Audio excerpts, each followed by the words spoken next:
Hello everyone. Today is Saturday, February 26th, 2022. Central Plateau.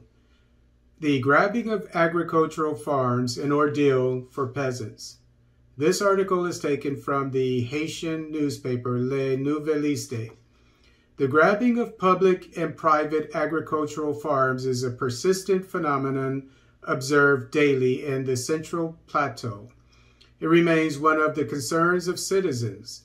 They are heartbroken to see their property stolen by well-known people, often neighbors, relatives, civil, and political authorities, without there being fair compensation commensurate with the damage suffered. There shouldn't even be any damage suffered. What do you mean, compensation? They shouldn't be on the land.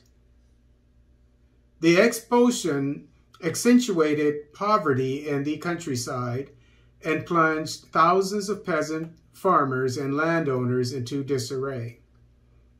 Organic farming is a very important sector in the Central Plateau and a sector where tens of thousands of farmers are active. It is undergoing continuous qualitative development with modern techniques such as the threshold, the dry wall, the jardin préqué, this some local phrase, I assume, the stalling, increasingly adopted by farmers to limit the damage caused by erosion and insects. However, this sector, which contributes to the economic development of the country, is confronted with a growing phenomenon which threatens its existence. It is about spoliation. Today, the peasants no longer sleep with one eye open because of the bands of despoilers who rape the countryside and carry out impromptu eruptions. Organized and armed, they benefit from the complicity of local authorities and act within networks where roles are shared. So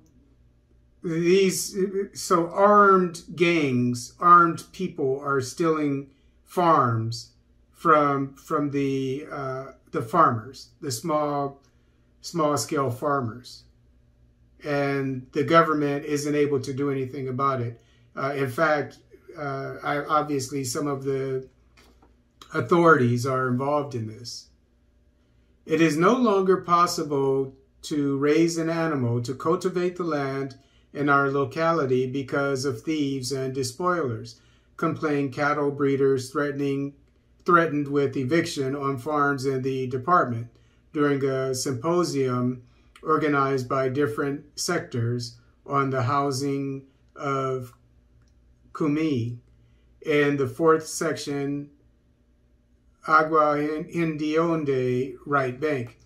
Many breeders have been ruined in this way, and more people are afraid to invest in organic farming, complained Goubert Pierre, head of departmental communication at the National Institute for Reform, Agrarian INARA, on a symposium to better fight against the expulsion of people from good land.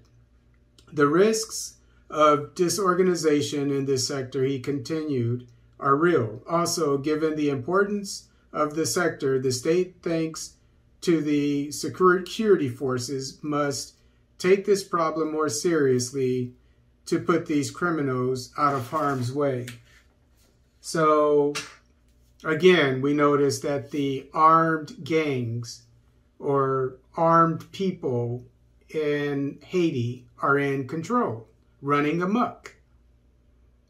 While the U.S. and Canadian governments do not want Haiti to, do not want to ship arms to Haiti so that the nation can arm its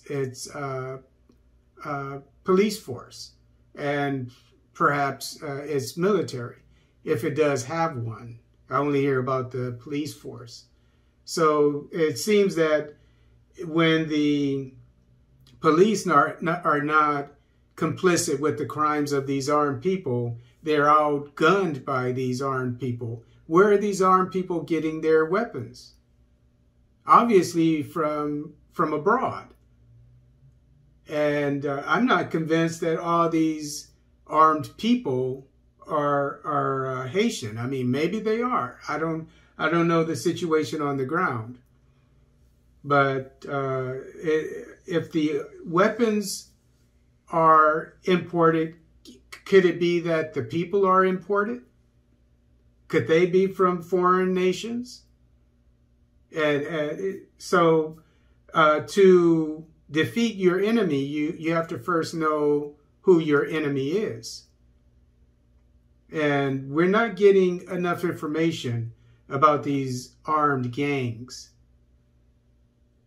And as we know, the reporters that are trying to report about these gangs, some of them are being killed. So being a journalist in Haiti is a dangerous occupation. Obviously, these people, whoever they are, probably don't want their identities revealed, or they don't want their actions revealed. They're hiding something other than the fact that they're just thugs. I mean, maybe they're just hiding the fact that they're just thugs, but I highly doubt that.